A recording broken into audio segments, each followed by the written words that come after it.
ఇంకొకటి land resurvey and titling act గురించి.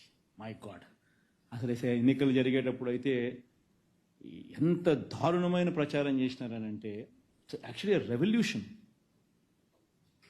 Land titling act అనేది ఒక రెవల్యూషన్. ఎంత గొప్ప రెవల్యూషన్ అంటే ఇది.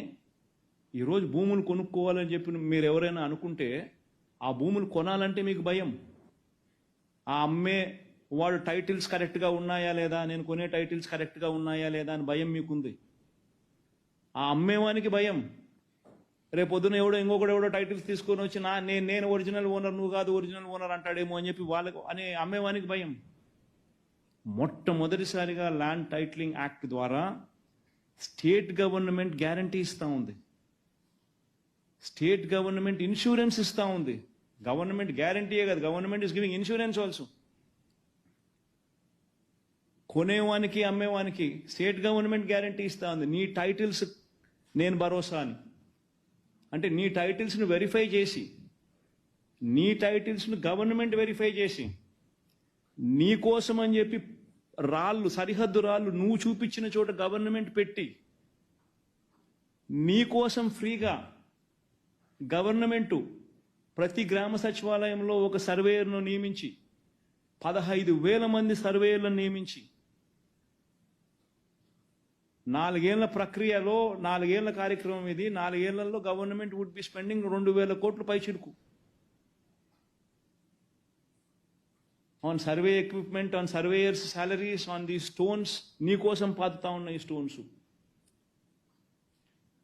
గవర్నమెంట్ సర్వే చేసి, నువ్వు చూపించిన సరిహద్దుల్లో సరిహద్దురాలు నీకోసం గవర్నమెంట్ నాటించి, నీకోసం గవర్నమెంట్ సర్వే చేసి నీకు ఆ డాక్యుమెంట్స్ ఇస్తూ ఉంది.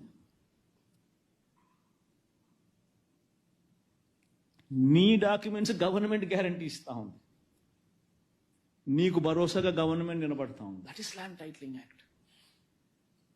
అని ఏమేమో ప్రజలలో అపోహలు క్రియేట్ చేసి, దాన్ని నాశనం చేసి, చివరికి దాని గురించి దుష్ప్రచారం చేసి, ఆ దుష్ప్రచారం నుంచి బయట పడలేక దాని ల్యాండ్ టైటిలింగ్ యాక్ట్ను అసెంబ్లీలో క్యాన్సిల్ చేసినారు. అసెంబ్లీలో తీర్మానం చేసి రద్దు చేసినారు.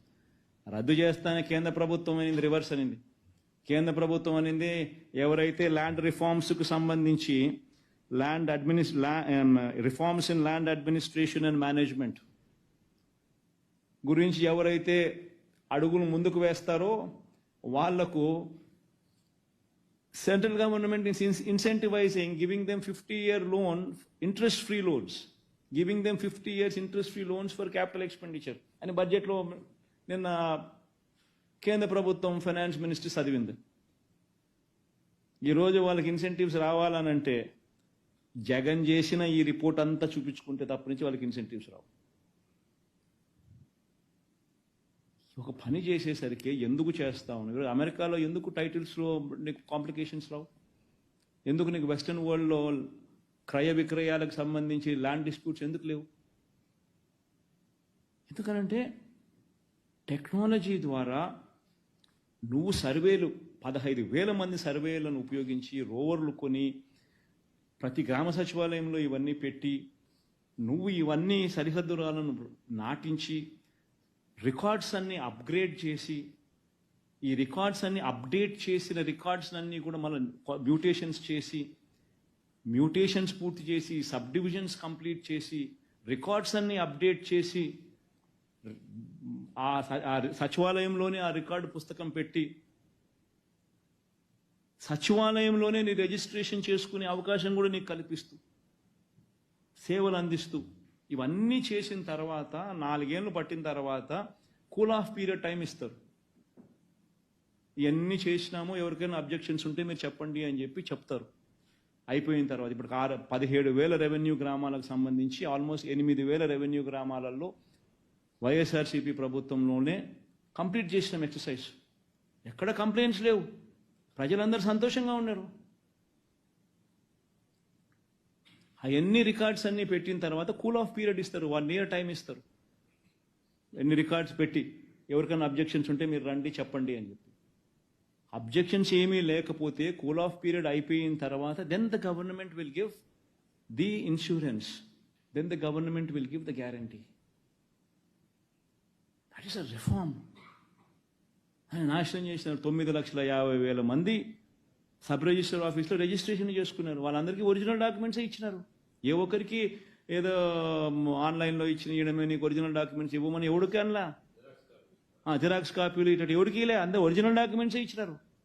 9,50,000 మంది పైచిలకు మంది రిజిస్ట్రేషన్ చేసుకున్నారు. అందరికీ ఒరిజినల్ డాక్యుమెంట్సే ఇచ్చినారు.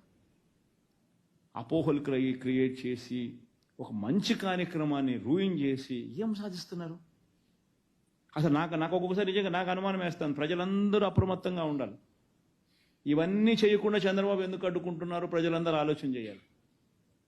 బహుశా వాళ్ళ మనుషులు ఈ పత్రాలన్నీ కూడా మార్చేసుకొని, ఈ డాక్యుమెంట్స్ అన్నీ కూడా వాళ్ళ పేరుతో వాళ్ళు మార్చేసుకొని, అలా మార్చుకునేదానికి అవకాశం కల్పించుకునే దానికోసం చంద్రబాబు నాయుడు ఇదేమైనా చేయకుండా అడ్డుకుంటా ఉన్నాడా అన్నది ప్రజలందరూ ఆలోచన చేయాలి.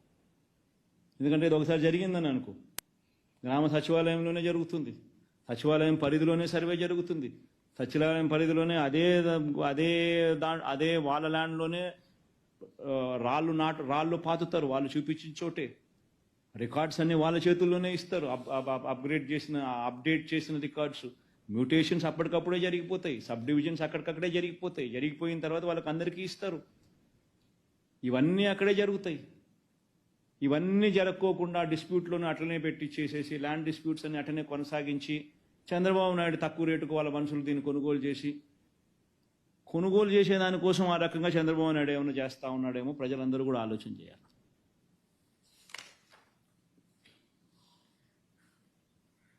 అసలు భూముల విషయంలో ఎన్ని అబద్ధాలు ఎన్ని అవాస్తవాలు చెప్పాడు అని అంటే, నిజంగా దశాబ్దాల తరబడి పరిష్కారం కాని సమస్యలు వైఎస్ఆర్సీపీ ప్రభుత్వంలో పరిష్కారం అయ్యాయి. అసైన్డ్ భూముల విషయంలో అయితేనేమి, షరతులు గల భూముల విషయంలో అయితేనేమి, చుక్కల భూముల విషయంలో అయితేనేమి, రైతులు నానా ఇబ్బందులు పూర్తిగా పడిన పరిస్థితుల్లో వైఎస్ఆర్సీపీ ప్రభుత్వం వచ్చిన తర్వాత మేలు చేసింది. 97,000కు పైగా కుటుంబాలకు చెందిన 2,06,171 ఎకరాలకు సంబంధించిన చుక్కల భూములను వాళ్లకు పూర్తి హక్కులు కల్పిస్తూ చంద్రబాబు నాయుడు ప్రభుత్వం ఒకే ఒక మెమోతో 22A పెట్టి ప్రాహిబిటెడ్ కేటగిరీలో పెడితే రిలీజ్ చేసింది. దీనివల్ల 97,000 మందికి మేలు జరిగింది, కుటుంబాలకు మేలు జరిగింది. 2,06,000 ఎకరాలకు సంబంధించిన చుక్కల భూములు, 22,000 మంది రైతులకు సంబంధించి 35,000 ఎకరాలపై షరతుల గల భూముల పేరుతో చంద్రబాబు నాయుడు 22A పెట్టాడు. మన ఆవనగడ్డ ఈ ప్రాంతానికంతా ఆ ప్రాంతానికంతా పోయి చూస్తే ఇదే ప్రాబ్లం. 35,000 ఎకరాలకు పైగా షరతులు 22,000 మంది రైతులకు సంబంధించి షరతులు గల భూములపై తాను ఆంక్షలు పెడితే వాటిని తొలగించి ఆ రైతులకు మంచి చేస్తే కరప్షన్ అంటాడు ఈ మనిషి.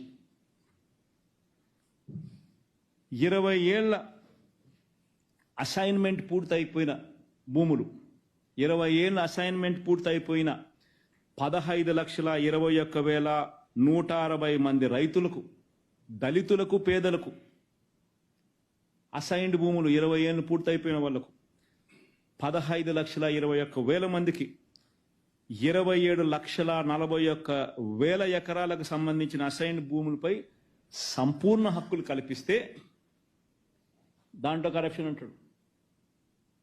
వాళ్ళ భూములు అట్లనే ఉండాల, వాళ్ళ భూములు వాళ్ళు అమ్ముకునే స్వేచ్ఛ వాళ్ళకి ఎప్పుడూ ఉండకూడదు.